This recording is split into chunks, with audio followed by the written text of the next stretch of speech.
Hello everyone. तो एक बार फिर आप सभी का स्वागत है मेरे YouTube channel G physics with Arohit में। और आज का ये लेक्चर क्लास 10th का चैप्टर 11 का थर्ड लेक्चर होने वाला है। और आज के इस लेक्चर में हम लोग बात करेंगे नेक्स्ट इम्पॉर्टेंट टॉपिक है जिसका नाम है पावर एकोमेंडेशन। ओके, इसके बारे में बात करेंगे। तो चलिए सबसे पहले पावर एकोमेंडेशन के बारे में जान लेते हैं, कुछ इंपॉर्टेंट पॉइंट है। उसके बाद इसका जो डेफिनेशन है वो डेफिनेशन आप लोग को याद रखनी है। ओके, तो चलिए स्टार्ट करते हैं। The eye lens is composed of fibre jelly like material. हमारी आई में जो लेंस पाया जाता है उसका नेचर कैसे होता है, वो फाइबर टाइप का रहता है। जैसे कोई फाइबर रहता है फाइब्रस, या फिर हम लोग ये बोल सकते हैं जेली नेचर का होता है। ओके, तो उसी टाइप का मटेरियल होता है कौन, लेंस। हमारे जो आई में जो लेंस लगा रहता है वो ट्रांसपेरेंट एक मटेरियल होता है जो फाइब्रस टाइप का रहता है या जेली टाइप का रहता है। ओके, उसी पॉइंट को यहाँ पर बताया गया है। Its curvature can be modified to some extent by the ciliary muscles. और इसका जो कर्वेचर है, ये कर्वेचर क्या होता है हम लोग पिछले चैप्टर में देख चुके हैं। तो इसका जो कर्वेचर है उसको कौन मेंटेन करता है, कौन मॉडिफाई करता है, उसको करता है सिलियरी मसल्स। कौन करते हैं, ciliary muscles. The change in the curvature of the eye lens can thus change its focal length. Ciliary muscles के द्वारा जब कर्वेचर चेंज होता है लेंस का, तो जाहिर सी बात है उसका फोकल लेंथ भी क्या होगा, चेंज होगा। तो उसी को यहाँ पर बताया गया है। आगे देखते हैं। When the muscles are relax the lens become thin. जैसे सिलियरी मसल्स क्या हो जाते हैं, रिलैक्स हो जाते हैं या अपना इफेक्ट छोड़ देते हैं लेंस के ऊपर से, तो लेंस का जो मोटाई है वो क्या हो जाता है, थिन हो जाता है, मतलब पतला हो जाता है। Okay, it's focal length increase. इस वजह से जो लेंस का फोकल लेंथ है वो क्या हो जाता है, बढ़ जाता है। This enable us to see distant object clearly. और यही कारण है, जब लेंस का फोकल लेंथ बढ़ जाता है तो यही कारण है कि हम लोग अपनी आँखों से दूर के ऑब्जेक्ट को क्लियरली देख पाते हैं, दूर के ऑब्जेक्ट को क्लियरली देख पाते हैं। ओके, नेक्स्ट देखते हैं। When you are looking at object closer to the eye the ciliary muscles contract. जब हम लोग अपनी पास की वस्तु को या ऑब्जेक्ट को जब देखते हैं तो हमारा सिलियरी मसल्स क्या हो जाता है, कॉन्ट्रैक्ट हो जाते हैं या संकुचित हो जाते हैं। Okay, this increase the curvature of the eye lens. और यही जो है हमारी जो आई लेंस है उसकी कर्वेचर को क्या कर देते हैं, इंक्रीज कर देते हैं। कर्वेचर को क्या कर देते हैं, इंक्रीज कर देते हैं। The eye lens then become thicker. तो उस सिचुएशंस में जो लेंस है उसकी मोटाई क्या हो जाती, बढ़ जाती, मोटा हो जाता है। Consequently the focal length of the eye lens decrease.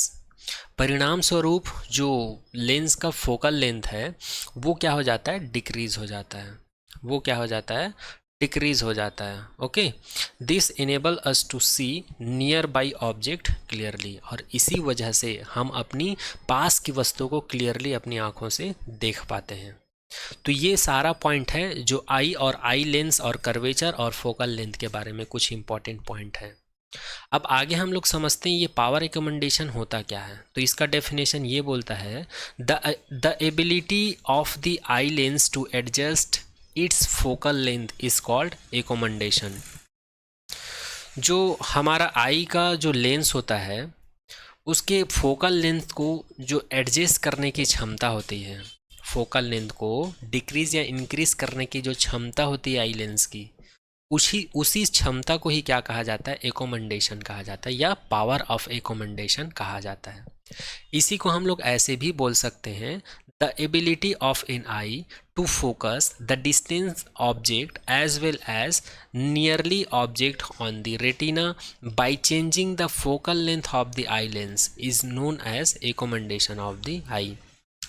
वही है बोलने का मतलब, जब हमारे आई लेंस के द्वारा फोकस को इंक्रीज करके डिक्रीज करके जब हम लोग डिस्टेंस ऑब्जेक्ट को अच्छे से क्लियरली देख पाते हैं और पास के वस्तु को भी अच्छे से देख पाते हैं, तो ये सब क्यों पॉसिबल हो पाता है, आई लेंस का जो फोकल लेंथ है वो इंक्रीज डिक्रीज हो पाता है। तो उसी एबिलिटी को क्या कहा जाता है, एकोमेंडेशन या फिर power of accommodation of the eye कहा जाता है। आई होप यहाँ तक आप लोग को सभी को समझ में आया होगा। तो आई और आई लेंस और कर्वेचर पॉइंट और फोकल लेंस से रिलेटेड कुछ पॉइंट यहाँ पर देखे थे हम लोग, और यहाँ पर हम लोगों ने देख लिया पावर ऑफ एकोमेंडेशन। चलिए नेक्स्ट बात करते हैं आगे, पावर एकोमेंडेशन फॉर नॉर्मल आई। जो नॉर्मल आई होता है उसके लिए जो पावर रिकमेंडेशंस का रेंज होता है वो क्या होता है। तो सबसे पहले हम लोग फर पॉइंट का मतलब दूर में कोई वस्तु है उसके लिए क्या होता है। तो नॉर्मल आई में दूर की वस्तु के लिए जो पावर रिकमेंडेशन होता है या आई लेंस की जो क्षमता होती है वो इनफाइनाइट होता है। मतलब नॉर्मल आई जो दूर की वस्तु को कहाँ तक देख सकते हैं, इनफाइनाइट दूरी तक देख सकते हैं। उसी चीज़ को यहाँ पर लिखा हुआ है, it means normal eye can see far object because in this case ciliary muscle relax and eye lens become thin and increase their focal length। तो जो नॉर्मल आई है वो दूर के ऑब्जेक्ट को इजीली देख पाते हैं, कहाँ तक, इनफाइनाइट तक। इसका रीज़न क्या है, इसका रीज़न ये है सिलियरी मसल्स क्या हो जाते हैं, रिलैक्स हो जाते हैं। और जब सिलियरी मसल रिलैक्स हो जाता है तो लेंस क्या हो जाता है, पतला हो जाता है। और लेंस जब पतला होता है तो उसका फोकल लेंथ क्या हो जाता है, इंक्रीज हो जाता है। इसी वजह से हम लोग दूर की वस्तु को क्लियरली देख पाते हैं। ओके, तो इसी को कहा जाता है फर पॉइंट के लिए पावर रिकमेंडेशन। तो फर पॉइंट के लिए पावर रिकमेंडेशन क्या होता है, याद रखिएगा, ये होता है इनफाइनाइट। ये 1 मार्क्स का इंपॉर्टेंट क्वेश्चन बन सकता है। अब बात करते हैं नियर पॉइंट। तो नियर पॉइंट के लिए जो नॉर्मल आई है उसका पावर रिकमेंडेशन क्या होता है, तो 25 सेंटीमीटर होता है। इसको याद रखिएगा। अब 25 सेंटीमीटर का मतलब क्या है, it means normal eye can C 25 centimetre near object. मतलब हमारा जो नॉर्मल आई है वो 25 सेंटीमीटर के बाद जो पास में ऑब्जेक्ट रखा हुआ है उसको क्लियरली देख पाते हैं। 25 सेंटीमीटर के बाद का मतलब क्या है, हमारा जो आई है 25 सेंटीमीटर से कम डिस्टेंस को नहीं देख पाता, ब्लर हो जाता है। जो नॉर्मल आई है, कोई सा भी आई रहे 25 सेंटीमीटर से नीचे के डिस्टेंस को देख ही नहीं पाते। तो नियर ऑब्जेक्ट बोलने का मतलब ये है 25 सेंटीमीटर से ज़्यादा, 25 सेंटीमीटर से ज़्यादा, लेकिन पास में होना चाहिए वो वस्तु। ओके, अब इसका रीज़न क्या है कि नॉर्मल आई का नियर पॉइंट के लिए पावर रिकमेंडेशन 25 सेंटीमीटर है। तो इसका कारण क्या है, तो इसका कारण ये है because in this case ciliary muscle contract and eye lens become thick and decrease there focal length. तो इसका रीज़न ये है कि सिलियरी मसल्स इस केस में क्या हो जाते हैं, कॉन्ट्रैक्ट हो जाते हैं, संकुचित हो जाते हैं, जिससे कि आई लेंस की मोटाई क्या हो जाती है, बढ़ जाती है, मोटा हो जाता है, जिससे कि क्या हो जाता है, फोकल लेंथ भी क्या हो जाता है, डिक्रीज हो जाता है। यही कारण है कि नॉर्मल आई के लिए जो नियर पॉइंट के लिए पावर रिकमेंडेशन होता है वो 25 सेंटीमीटर होता है। तो ये टॉपिक यहाँ पर कंप्लीट होता है। I hope power of recommendation का हर एक पॉइंट आप लोग को समझ में आया होगा। अगर कुछ डाउट रह जाता है तो आप लोग कमेंट सेक्शन में कमेंट कर दीजिएगा। चलिए इस चैप्टर का नेक्स्ट टॉपिक की बात करते हैं। इस चैप्टर का हमारा जो अगला टॉपिक है ये भी बहुत इंपॉर्टेंट टॉपिक है। यहाँ से आप लोग को एग्ज़ाम में क्वेश्चन देखने को मिल जाता है, और यहाँ से डायरेक्ट क्वेश्चन भी पूछा जाता है और कॉन्सेप्चुअल क्वेश्चन भी पूछा जाता है आपके सीबीएसई बोर्ड में। ओके, तो चलिए नेक्स्ट टॉपिक स्टार्ट करते हैं। तो नेक्स्ट टॉपिक है defect of vision and their correction. Vision का मतलब होता है दृष्टि और डिफेक्ट का मतलब होता है दोष। तो जो ह्यूमन आई के दृष्टि में जो दोष आते हैं उन्हीं दोषों को हम लोग देखने वाले हैं, और उन डिफेक्ट्स को या उन दोषों को कैसे दूर किया जा सकता है, तो उनके करेक्शन के बारे में भी हम लोग बात करेंगे। तो डिफेक्ट ऑफ विज़न को जानने से पहले कुछ पॉइंट्स जान लेते हैं जो कि इम्पॉर्टेंट है। तो यहाँ पर लिखा हुआ है some time the eye may be gradually loss its power of recommendations. कभी कभी ह्यूमन आई में क्या हो जाता है, उनकी देखने की क्षमता जो है धीरे धीरे करके लॉस होने लगती है। अब वो एक्सीडेंटल केस हो सकता है या एज वाला केस हो सकता है। जैसे जैसे एज बढ़ता है तब भी होता है, एक्सीडेंटल केस में भी होता है, या अदर कारण से भी होते हैं, बहुत सारे कारण हैं। तो आई का जो पावर रिकमेंडेशन है, मतलब देखने की जो क्षमता है, वो धीरे धीरे क्या होती जाती है, कम होती जाती है। इन सच कंडीशन, तो इस परिस्थिति में the person can not see the object distinctly and comfortably. तो इस सिचुएशंस में कोई भी ह्यूमन आई जो है किसी भी ऑब्जेक्ट को अच्छे से नहीं देख सकता, ठीक है, क्लियरली और कंफर्टेबल नहीं देख सकता। ओके, डिस्टिंक्टली का मतलब बोल सकते हो कि अलग अलग या फिर अच्छे से क्लियर नहीं देख पाते। कंफर्टेबल का मतलब यहाँ पर ये है कि किसी वस्तु को वो देखेंगे तो कुछ ना कुछ उनको पेन महसूस होगा, सिर में दर्द हो सकता है, आँख में दर्द हो सकता है, या कुछ भी हो सकता है, कंफर्टेबल महसूस नहीं करेगा। कब? जब उसका पावर रिकमेंडेशन में क्या होगी? लॉस होगी। नेक्स्ट बात करते हैं, the vision becomes blurred due to the refractive defect of the eye. जो हमारी दृष्टि है या जो ह्यूमन आई की जो दृष्टि है या विज़न है, उसमें क्या आ जाता है? ब्लड आ जाता है। मतलब किसी भी चीज़ को देखते हैं तो क्या दिखने लगता है? धुंधला दिखाई देता है, ब्लड दिखाई देने लगता है। ठीक है, तो ये किस वजह से होता है? तो उसको हम लोग बोलते हैं refractive defect of the eye. तो उसको क्या कहते हैं हम लोग? Refractive defect of the eye बोलते हैं। Okay, there are mainly 3 common refractive defect of vision. This are, जो ह्यूमन आई है उसमें mainly refractive defect of vision जो है 3 टाइप्स के पाए जाते हैं, और ये तीनों ही बहुत इंपॉर्टेंट है। जिसमें से फर्स्ट है मायोपिया, या इसी को कहा जाता है नियर साइटेडनेस। सेकेंड होता है हाइपरमेट्रोपिया, या इसी को कहा जाता है फर साइटेडनेस। और थर्ड होता है प्रेसबायोपिया। एक बार और रिपीट कर देता हूँ। फर्स्ट टाइप होता है जो डिफेक्ट ऑफ विजन का फर्स्ट टाइप होता है वो है मायोपिया, या इसी को कहा जाता है नियर साइटेडनेस। सेकेंड होता है हाइपरमेट्रोपिया, या इसी को कहा जाता है फर साइटेडनेस। और थर्ड होता है प्रेसबायोपिया। अब इसको हम लोग एक एक करके आगे देखेंगे। This defect can be corrected by the use of suitable spherical lenses. We discuss below this defect and their correction. और ये जो तीनों प्रकार का जो डिफेक्ट है, इसको हम लोग स्फेरिकल लेंस का यूज़ करके इसको करेक्ट कर सकते हैं। ठीक है, तो वो करेक्शन कैसे करेंगे, तो आगे हम लोग इसी को एक एक करके 1 बाय 1 चर्चा करेंगे। तो सबसे पहले डिफेक्ट ऑफ विज़न है जो कि है मायोपिया, या इसी को बोला जाता है नियर साइटेडनेस। तो इसके बारे में पहले चर्चा करते हैं, ये आपके एग्जाम के पॉइंट ऑफ व्यू से बहुत इंपॉर्टेंट है। ओके, तो फर्स्ट पॉइंट में लिखा है यहाँ पर, अ person with myopia can see nearby object clearly but can not see distant object distinctly. कोई भी पर्सन है तो जब वो मायोपिया से ग्रसित होता है तो वो पास के ऑब्जेक्ट को तो क्लियरली देख पाता है, पास के ऑब्जेक्ट को वो क्लियरली देख पाता है। ध्यान से सुनिएगा, मायोपिया और हाइपरमेट्रोपिया में बच्चे बहुत कंफ्यूज होते हैं। जो मायोपिया से ग्रसित ह्यूमन आई है वो पास के ऑब्जेक्ट को तो क्लियरली देख पाता है, लेकिन जो डिस्टेंट ऑब्जेक्ट है, मतलब दूर की जो वस्तु है, उसको क्लियरली देख नहीं पाता है। और देख भी पाता है तो उसमें डिस्टिंग्विश नहीं कर पाते, विभेद नहीं कर पाते। उनको सभी सेम टाइप का दिखाई देता है, ब्लड दिखाई देता है। तो आई होप ये पॉइंट समझ में आया होगा। इसी पॉइंट को यहाँ पर एक बार और लिख दिया गया है, देखते हैं। A person with this effect has the far point nearer than the infinite. इसका मतलब वही है, जो फर पॉइंट है इसको वो नहीं देख पाते हैं। ओके, दूर की वस्तु को can not see distant object, नहीं देख पाते हैं। Such a person may see clearly up to distance of a few metres. Okay, और इस प्रकार के जो मायोपिया वाले जो पर्सन होते हैं उनका जो ह्यूमन आई है वो कुछ दूरी तक अच्छे से देख पाते हैं। ओके, लेकिन बहुत दूर की वस्तु को नहीं देख पाते हैं।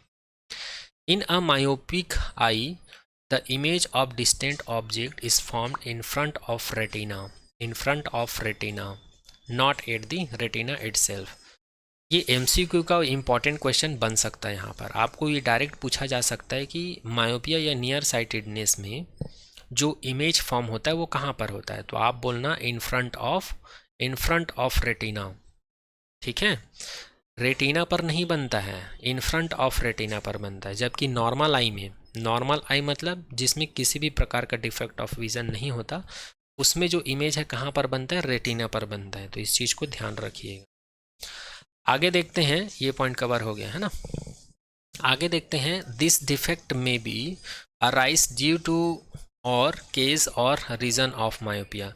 ये जो मायोपिया है किस वजह से ये अराइज होते हैं ह्यूमन आई में, उसको देखने वाले हैं। तो इसके 2 रीज़न हैं, जिसमें से फर्स्ट रीज़न है excessive curvature of the eye lens. Excessive curvature of the eye lens का मतलब ये है, जो आई लेंस है उसका फोकल लेंथ क्या हो जाता है जी, डिक्रीज हो जाता है। आई लेंस का फोकल लेंथ क्या हो जाता है, डिक्रीज हो जाता है। और ये क्यों होता है, एक्सेसिव कर्वेचर के कारण, कर्वेचर में जो चेंजेस आती है उसकी वजह से। अब ये कैसे चेंजेस आती है, तो ऊपर हम लोग देख चुके हैं कि कर्वेचर पॉइंट में क्या परिवर्तन होने से फोकल लेंथ डिक्रीज होता है। ओके, नेक्स्ट देखते हैं elongation of the I ball. Elongations का मतलब होता है बढ़ जाना। तो आई बॉल का क्या हो जाता है, बढ़ जाना भी इसका एक कारण है मायोपिया का, या इसी को हम लोग डायरेक्टली बोल सकते हैं इंक्रीज ऑफ आई बॉल।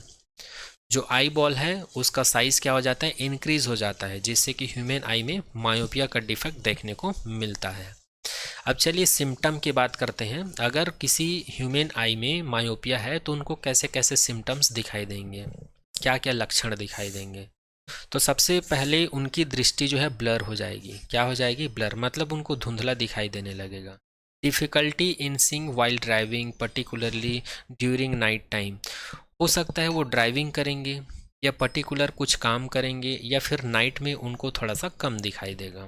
तो इन सभी में से कुछ ना कुछ लक्षण पाया जा सकता है किसमें, मायोपिक आई में।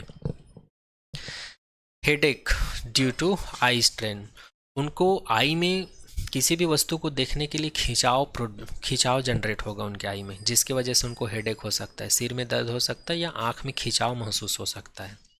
तो ये सभी क्या है, मायोपिक आई का सिम्टम है। चलिए आगे देखते हैं। आगे देखते हैं करेक्शन ऑफ मायोपिया। किसी भी इंसान को अगर मायोपिया है तो उसको कैसे ठीक किया जा सकता है, उसको कैसे ठीक किया जा सकता है। तो याद रखना first point, this defect can be corrected by using concave lens. इनको बहुत बार एग्जाम में पूछा जाता है, इसको याद रखिएगा। मायोपिया जो डिफेक्ट ऑफ विजन है इसको करेक्ट करने के लिए कौन से लेंस का इस्तेमाल करते हैं, कॉन्केव लेंस का इस्तेमाल करते हैं। किसका इस्तेमाल करते हैं, कॉन्केव लेंस का इस्तेमाल करते हैं। और कॉन्केव लेंस को ही हिंदी में क्या कहा जाता है, कॉन्केव को ही हिंदी में कहा जाता है अवतल लेंस। क्या कहा जाता है, अवतल लेंस। क्या कहते हैं, अवतल lens. Okay, this is illustrated in figure, और इस चीज़ को नीचे फिगर में दिखाया गया है। इस इमेज को भी हम लोग अच्छे से समझेंगे। आगे देखते हैं, a concave lens of suitable power will bring the image back on the retina and दस द डिफेक्ट इज करेक्टेड। और ये जो कॉन्केव लेंस है ये मायोपिया को कैसे ठीक करता है जी, तो एक्चुअल में मायोपिक आई में जो इमेज है वो कहाँ पर बनता है, रेटिना के जस्ट सामने बनता है, जबकि नॉर्मल आई में क्या होता है, रेटिना पर बनता है। तो जैसे हम लोग कॉन्केव लेंस फिट कर देते हैं या उनके सामने रख देते हैं तो ये इमेज को कहाँ पर शिफ्ट कर देते हैं, इन फ्रंट ऑफ रेटिना से ये सीधा रेटिना में शिफ्ट कर देते हैं। फिर जो मायोपिक है वो ठीक हो जाता है, करेक्ट हो जाता है। ओके, तो इसी चीज़ को इन दोनों पॉइंट में बताया गया है। अब चलिए इन दोनों पॉइंट को हम लोग नीचे फिगर के माध्यम से समझ लेते हैं। फिगर में आप लोग देख पा रहे हैं कि ये एक आई है, और ये कैसा आई है, ये एक मायोपिक आई है। कैसा आई है, मायोपिक आई है। और यहाँ पर एक ऑब्जेक्ट रखा हुआ है, और इस ऑब्जेक्ट को हम लोग ये जो मायोपिक आई है उससे थोड़ा दूर में रखे हुए हैं, इसीलिए यहाँ पर इसको फर पॉइंट कहा गया है। थोड़ा सा दूर में रखें, बहुत ज़्यादा दूर में नहीं रखे हैं, 25 सेंटीमीटर से ज़्यादा दूरी पर है। तो इस सिचुएशंस में मायोपिक आई में इमेज कहाँ पर बनता है, डायरेक्ट रेटिना पर बनता है। कहाँ पर बनता है, रेटिना पर बनता है। ये मायोपिक आई है, इसीलिए इसके डेफिनेशन में ही हम लोग देखे हैं कि मायोपिक आई एक ऐसा आई होता है जो पास के ऑब्जेक्ट को तो देख सकता है लेकिन दूर के ऑब्जेक्ट को नहीं देख पाता है। तो ये फर पॉइंट का मतलब ये नॉर्मल ना तो एकदम ज़्यादा डिस्टेंस पर है ना ही एकदम पास में है, तो इसको ये ईजिली देख पा रहे हैं, ये मायोपिक आई है। सेकंड फिगर में हम आप लोग देख पा रहे हैं मायोपिक आई है। अब इसी ऑब्जेक्ट को हम लोग क्या कर देते हैं, इनफाइनाइट में शिफ्ट कर देते हैं। इसी ऑब्जेक्ट को इनफाइनाइट में शिफ्ट कर देते हैं। तो इनफाइनाइट में शिफ्ट करने के बाद इसको मैं ओडेस नाम दे देता हूँ। क्या नाम दे देता हूँ, ओडेस। और ये क्या है, फर पॉइंट है। तो यहाँ पर इसका इमेज जो है यहाँ पर बनता है रेटिना पर। जैसे इस ऑब्जेक्ट को हम लोग इनफाइनाइट डिस्टेंस में या बहुत दूर में शिफ्ट कर देते हैं तो मायोपिक आई क्या हो जाता है, दो डिस्टेंस ऑब्जेक्ट को क्लियरली नहीं देख पाता है। तो यहाँ पर जो ऑब्जेक्ट है ओ डेस पॉइंट पर, इसका फोटो जो है या इमेज जो है इस पॉइंट पर बनता है। ये है retina in front of retina. Myopic eye के डेफिनेशन में ही देखे थे कि मायोपिक आई में दूर का जो ऑब्जेक्ट है, डिस्टेंट ऑब्जेक्ट का जो इमेज है वो कहाँ पर बनता है, रेटिना के जस्ट सामने बनता है। तो यही वजह है दूर की वस्तु को मायोपिक आई जो है क्लियरली नहीं देख पाता है, क्लियरली नहीं देख पाता है। तो ये हो गया मायोपिक आई का जो इमेज फॉर्मेशन है आई में, उसके बारे में हम लोग देख लिए। ओके, एक बार और रिपीट कर देता हूँ। फर पॉइंट के लिए मायोपिक आई में इमेज कहाँ पर बनता है जी? रेटिना पर बनता है, इसीलिए पास की वस्तु को क्लियरली देख पाता है मायोपिक आई। दूसरे केस में अगर हम लोग उसी इमेज को इनफाइनाइट डिस्टेंस पर शिफ्ट कर दें तो इसका इमेज कहाँ पर बनता है? रेटिना के जस्ट सामने, इसीलिए इसको क्लियर ये देख नहीं पाते। तो ये हो गया मायोपिक आई का सेकंड केस। अब बात करते हैं इसको करेक्ट कैसे किया जा सकता है। तो याद रखिएगा, यहाँ पर जो लेंस है इसी लेंस को कहा जाता है कॉनकेव लेंस। क्या कहा जाता है? कॉनकेव लेंस कहा जाता है। और हम लोग मायोपिक या मायोपिया को ठीक करने के लिए, करेक्ट करने के लिए कौन से लेंस का यूज़ करते हैं? कॉनकेव लेंस का यूज़ करते हैं। इसको याद रखिएगा, मैं बार बार रिपीट कर रहा हूँ। ओके, अब यहाँ पर जो ऑब्जेक्ट रखा हुआ था ये पास में रखा हुआ था, इसका इमेज तो ऑलरेडी यहीं पर बन रहा था। अब इसी ऑब्जेक्ट को हम लोग यहाँ पर शिफ्ट कर दे रहे थे ओडेस पॉइंट पर, इनफाइनाइट डिस्टेंस पर, तब इसका इमेज कहाँ पर बन रहा था? यहाँ पर। जैसे ही हम लोग यहाँ पर कॉनकेव लेंस को रखेंगे तो इसका इमेज कहाँ बनने लगेगा? रेटिना पर बनने लगेगा। तो इस प्रकार से मायोपिया को हम लोग कॉनकेव लेंस की हेल्प से करेक्ट कर सकते हैं। इसी को कहा जाता है करेक्शन फॉर मायोपिया। तो आई होप ये फिगर आप लोग को अच्छे से समझ में आया होगा। अगर फिर भी कुछ डाउट रह जाता है तो आप लोग कमेंट सेक्शन में कमेंट कर दीजिएगा। आगे नेक्स्ट बात करते हैं हम लोग हाइपरमेट्रोपिया, या इसी को कहा जाता है फर साइटेडनेस। इसी को कहा जाता है फर साइटेडनेस। तो ये भी सेकेंड टाइप का डिफेक्ट ऑफ विज़न है जो ह्यूमन आई में पाया जाता है। और ये जो हाइपरमेट्रोपिया जो है मायोपिया का एकदम अपोजिट होता है। ठीक है, अगर मायोपिया आपको समझ में आ गया है तो ये भी इजीली आप लोग को समझ में आ जाएगा। ठीक है, तो हाइपरमेट्रोपिया को एक और नाम से जाना जाता है जिसको फर साइटेडनेस कहते हैं। इसके बारे में चलिए पॉइंट टू पॉइंट जान लेते हैं। A person with hypermetropia can see distinct object clearly but can not see nearby object distinctly. Hypermetropia एक ऐसा डिफेक्ट ऑफ विज़न है जिसमें ह्यूमन आई जो है डिस्टेंट ऑब्जेक्ट को क्या कर सकता है? क्लियरली देख पाता है। डिस्टेंट ऑब्जेक्ट को क्या करते हैं? क्लियरली देख पाते हैं। लेकिन जो नियर ऑब्जेक्ट है, नियर बाई ऑब्जेक्ट है, इसको क्लियरली देख नहीं पाता है। तो इस प्रकार के जो डिफेक्ट ऑफ विज़न है उसी को क्या कहा जाता है? हाइपरमेट्रोपिया कहा जाता है। क्या कहा जाता है? हाइपरमेट्रोपिया कहा जाता है। चलिए नेक्स्ट पॉइंट देखते हैं। The near point for the person is further away from the normal near point 25 centimetre. ये तो हम लोग को पता है, नॉर्मल आई के लिए नियर पॉइंट क्या होता है? 25 सेंटीमीटर होता है। लेकिन यही जो है हाइपरमेट्रोपिया आई के लिए क्या हो जाता है? दूर का ऑब्जेक्ट हो जाता है। Okay, such a person has to keep a reading material much beyond 25 centimeter from the eye for comfortable reading। कोई भी इंसान होता है तो किसी भी मटेरियल को रीड करने के लिए या पढ़ने के लिए वो अपनी आई से कितनी डिस्टेंस पर रखते हैं? 25 सेंटीमीटर रखते हैं, तभी वो कंफर्टेबल उसको पढ़ पाते हैं। ये जैसे कि मैं पहले भी बता चुका हूँ। अगर 25 सेंटीमीटर से और पास में लाएंगे अपने आई से तो वो क्या हो जाएगा? ब्लड हो जाएगा, या फिर आपको देखने में अनकंफर्टेबल महसूस होगी, आपके आई में खिंचाव जनरेट होने लगेगा। This is because the light ray from the close by object are focused at point behind the retina as so in figure.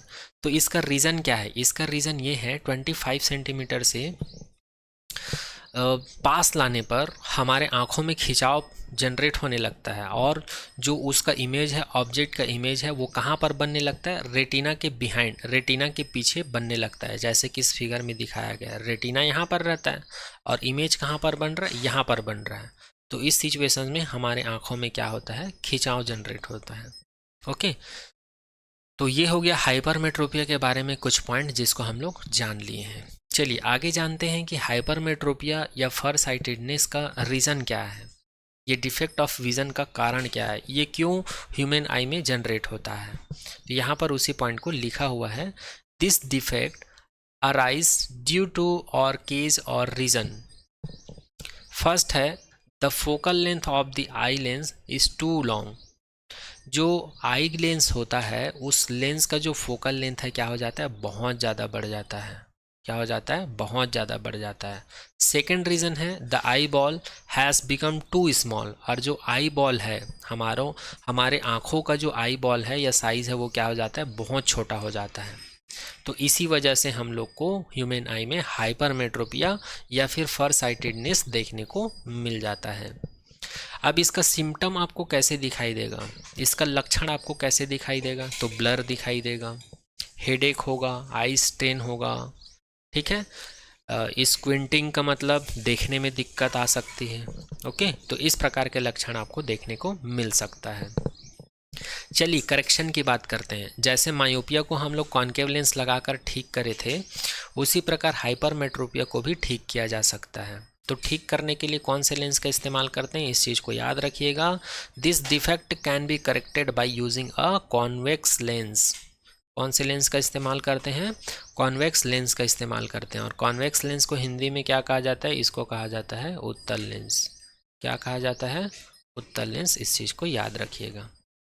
Appropriate power मतलब सूटेबल पावर का हम लोग यहाँ पर कॉन्वेक्स लेंस यूज़ करते हैं ठीक करने के लिए, जैसे कि फिगर में दिखाया गया है। उसको एक बार देखेंगे, पहले रीड कर लेते हैं, उसके बाद मैं फिगर को अच्छे से समझाऊंगा, है ना। Eye glass with converging lenses provide the additional focusing power required for forming the image on the retina. अब ये कैसे ठीक करता है भाई हाइपरमेट्रोपिया को कॉन्वेक्स लेंस, तो ये क्या करता है, जो इमेज जो है हाइपरमेट्रोपिया वाले आई में इमेज कहाँ पर बनता है, रेटिना के जस्ट पीछे। तो जैसे हम लोग कॉन्वेक्स लेंस को आई के सामने रख देते हैं, तो जो इमेज रेटिना के पीछे बन रहा था वो कहाँ पर बनने लगता है, रेटिना के ऊपर ही बनने लगता है। क्यों बनने लगता है, क्योंकि कॉन्वेक्स लेंस जो है लाइट को क्या कर देते हैं, कन्वर्ज कर देते हैं। तो इस वजह से कॉन्वेक्स लेंस का यूज़ किया जाता है हाइपरमेट्रोपिया को ठीक करने के लिए। एक चीज़ और याद रखिएगा, जो इमेज में एन यूज़ किए हैं इसको नियर पॉइंट बोला जाता है हाइपरमेट्रोपिया के लिए, और जो एन डेस यूज़ किए हैं उसको बोला जाता है नियर पॉइंट फॉर नॉर्मल आई के लिए कहा जाता है। अब चलिए हाइपरमेट्रोपिया के बारे में इस फिगर के माध्यम से थोड़ा सा समझ लेते हैं। तो कंसिडर कर लेते हैं कि यहाँ पर जो आई दिया हुआ है ये कैसा आई है, हाइपरमेट्रोपिक आई है। और हाइपरमेट्रोपिक आई क्या होता है, जो कि हाइपरमेट्रोपिया डिफेक्ट ऑफ विजन से ग्रसित रहता है। तो यहाँ पर एक ऑब्जेक्ट रखा हुआ है, यहाँ पर एक ऑब्जेक्ट रखा हुआ है, और हाइपरमेट्रोपिया का डेफिनेशन क्या होता है, ये एक ऐसा आई होता है जो डिस्टेंट ऑब्जेक्ट को क्या कर सकते हैं, क्लियरली देख पाते हैं।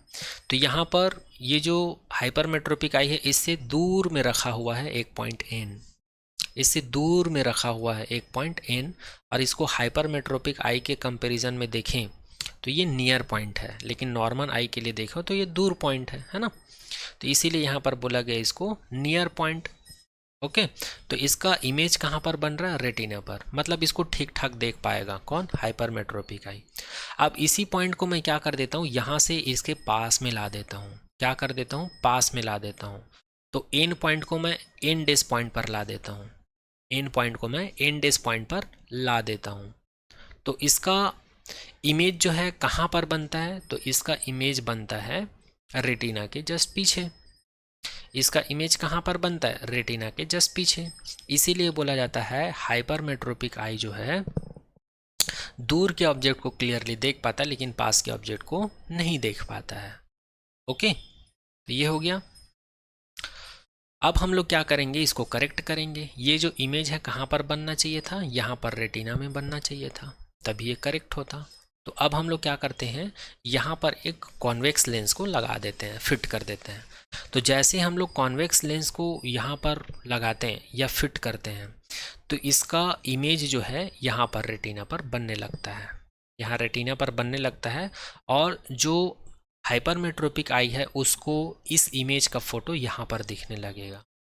इसका फोटो कहाँ पर दिखने लगेगा, यहाँ पर दिखने लगेगा। अगर हम लोग आई के कॉन्सेप्ट से बात करें तो आई में इमेज कहाँ पर बनेगा, रेटिना पर बनेगा। कहाँ पर बनेगा, रेटिना पर बनेगा।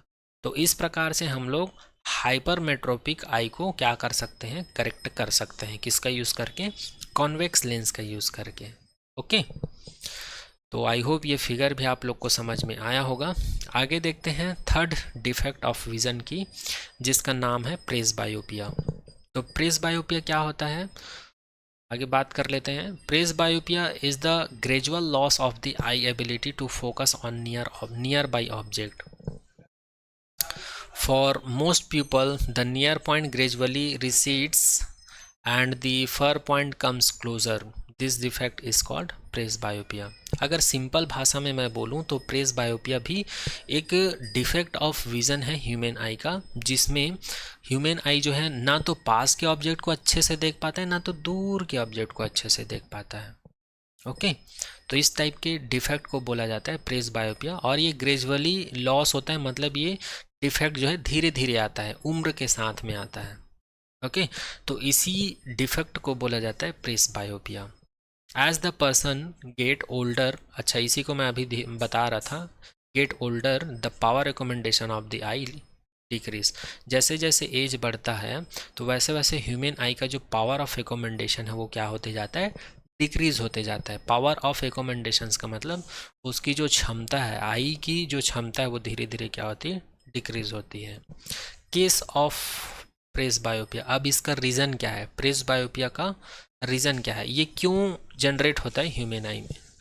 तो gradual weakening of the ciliary muscles, जैसे जैसे एज बढ़ता है वैसे वैसे हमारे आई का जो सिलियरी मसल है वो क्या होते जाता है, कमज़ोर होते जाता है।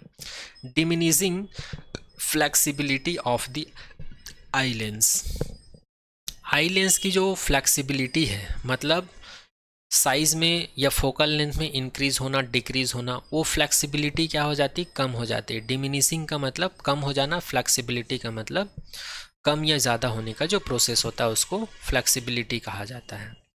An eye suffer from the both myopia and hypermetropia, कोई भी आई है वो मायोपिया से भी ग्रसित होता है और हाइपरमेट्रोपिया से भी ग्रसित होता है।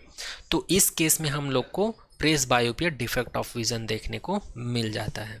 तो आई होप ये प्रेस बायोपिया भी आप लोग को समझ में आया होगा।